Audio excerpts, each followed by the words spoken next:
Anachronique, ultra-moderne ou plus ancien qu'il n'y paraît? L'historienne Margot Boeuf analyse 3 thèmes abordés dans la série Filles du Feu sur France 2 et nous dévoile si la série est crédible.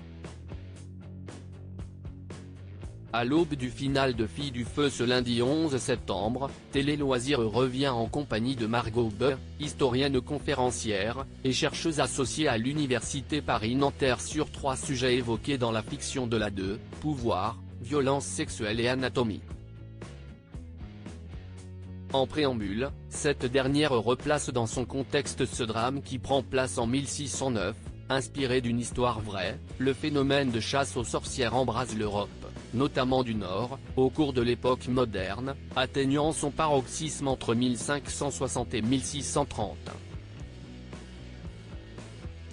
Le célèbre traité Le Marteau des sorcières, publié en 1486 en pleine Renaissance, devient un best-seller grâce à l'imprimerie. C'est sur cette page historique que Filles du Feu expose frontalement des thèmes sensibles. Filles du Feu, la série de France 2 est-elle crédible? Une historienne répond au début de Filles du Feu. Catherine, Lizzie Brocheret, dirige une affaire de pêche. Était-il possible pour une femme d'avoir ces fonctions à l'époque? Margot Boeuf, cela a fait réagir sur les réseaux sociaux, mais des femmes pouvaient être à la tête d'entreprises.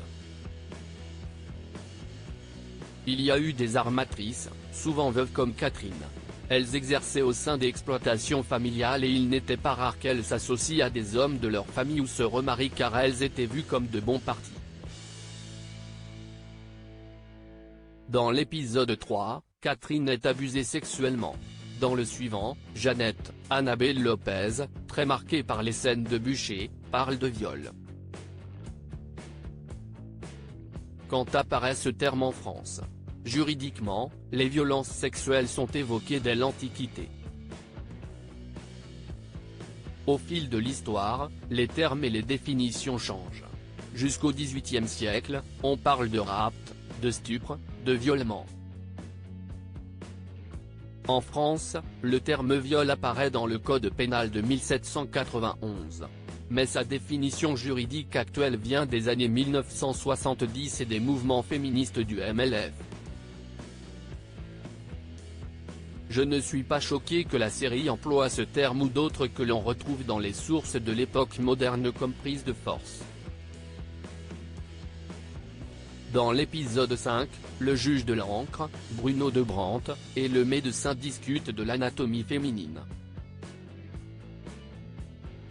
Ce dernier explique que l'utérus bouge à l'intérieur du corps. Cette croyance a-t-elle existé? Oui.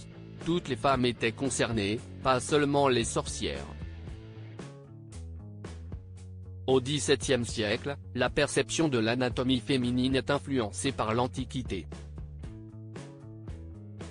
De grands médecins comme Galien, Aristote ou Hippocrate établissent que le corps masculin est la référence. La femme est en revanche considérée comme un mâle incomplet. Inversé, l'utérus aurait la forme d'un pénis et les ovaires celle des testicules. Au XVIe siècle, Ambroise Paré affirme que l'utérus a sa propre sensibilité. On le dit être un animal parce qu'il se dilate, il frétille et bouge, faisant perdre patience et toute raison à la pauvre femme.